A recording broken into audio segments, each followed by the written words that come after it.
Hi there, I'm Colton Lindsay with the WGR Academy and the WGR Mastermind. Today, I'm going to talk with you about the difference of leverage and leadership and understand how it can scale your business. Recently shared a story with you about how when I was doing 50 to 75 deals a year, I felt like I was working 9 days a week, 29 hours a day.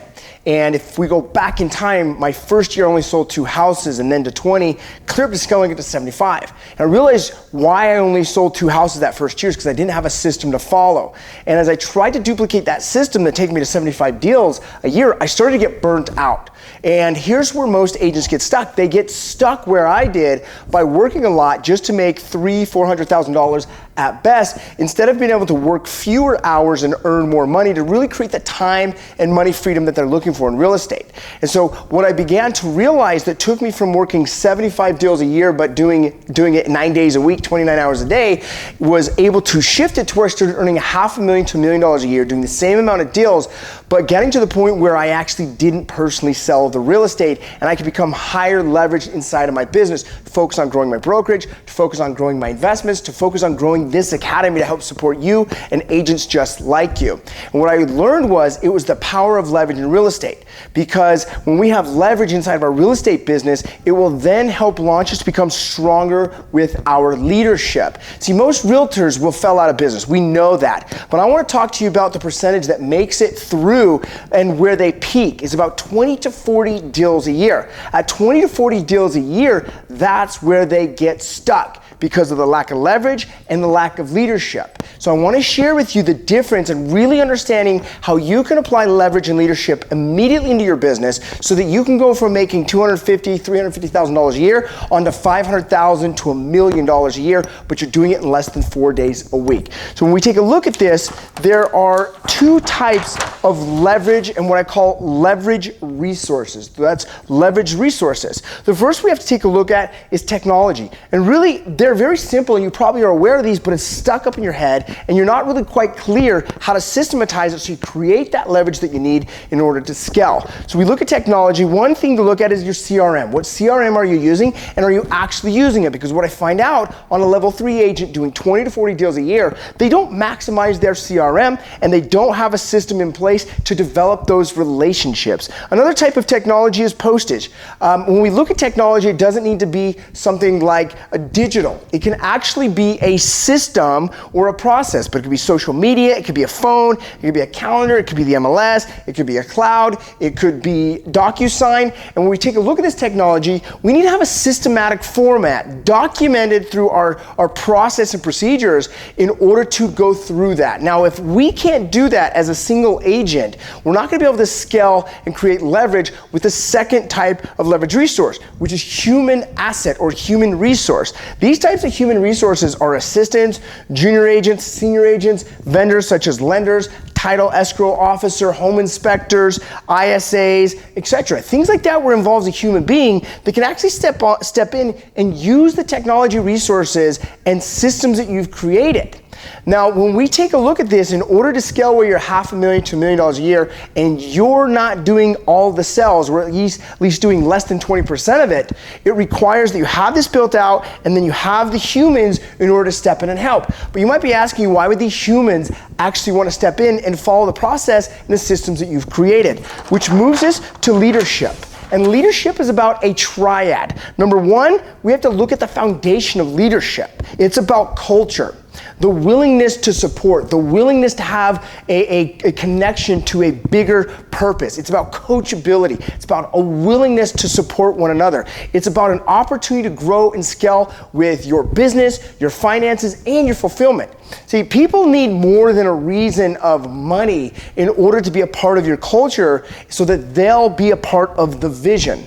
The second piece is your values. What does your company stand for? What are you willing to tolerate and what are you not willing to tolerate? When we look at culture and values, this plays us into what we call A team players and C team players. An A team player is coachable. They're willing to learn. They're willing to get into action. They're willing to make shit happen and create urgency and certainty inside of their business. They're willing to contribute, have fun, and they're building that desire to build wealth. They're saying, hey, what else can I do? What feedback do you have for me?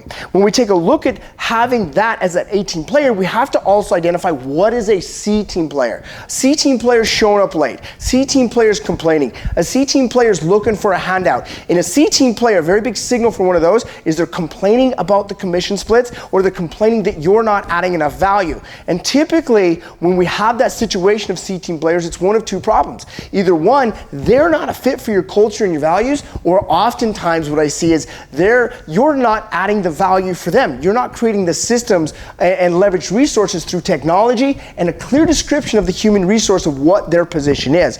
And then finally, the third piece to the leadership triad is you've got to be able to create a structure for them to get into action and move forward to hit their targets in their business, doing the amount of deals and earning the amount of annual income that they want. Also, though, you have to have that structure to be able to manage their cash flow and create tax-free wealth so that they can achieve what they got into the business for in the first place, which is financial freedom. And then finally, be able to have an aspect of training them for psychological and emotional state, which is the piece of fulfillment, because there's a difference between achievement and fulfillment. What we want to be able to do is to have these 18 players that they're achieving on a higher level, but they're doing it with certainty, excitement, enthusiasm, and they're not doing it in a space of fear, anxiety, worry, overwhelmment, or stress. But we can't help create that leadership for them unless we're able to do it ourselves as true leaderships. And we have to take the ability then to help them get 5 or more appointments a week scheduled, to be able to focus on creating that piece of mastering their sales skills and communication skills,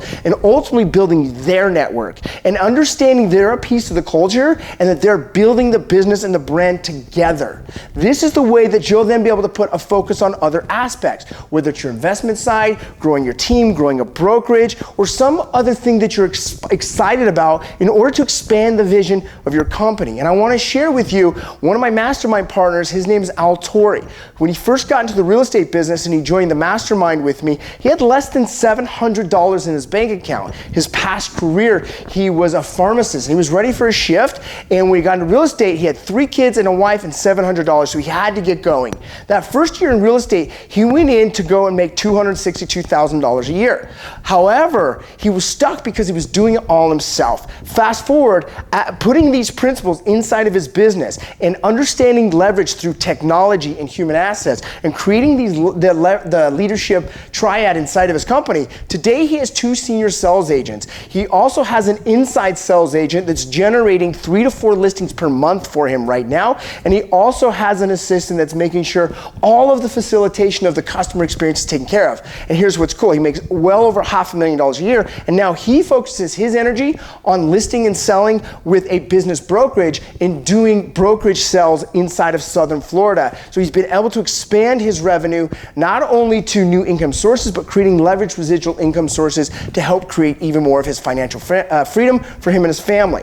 My invitation to you is if you want to get those results, if you're tired of making that $150,000, $250,000, or even $400,000 a year, and you want to go to $500,000 to $1 million a year, and you want to do it in less than 4 days a week where you're doing less than 20% of the production, go ahead and click the link below, fill out the application, and let's at least hop on a conversation, a discovery call, and see if the WGR Mastermind might be a fit for you so that you can actually build a real business and you can get out of that place of working 29 hours a day, 8 days a week, and let's get you financially free and let's get you absolutely moving forward with your business goals and targets. So click the link, fill it out. I'll look forward to having that conversation with you soon. We'll see you there.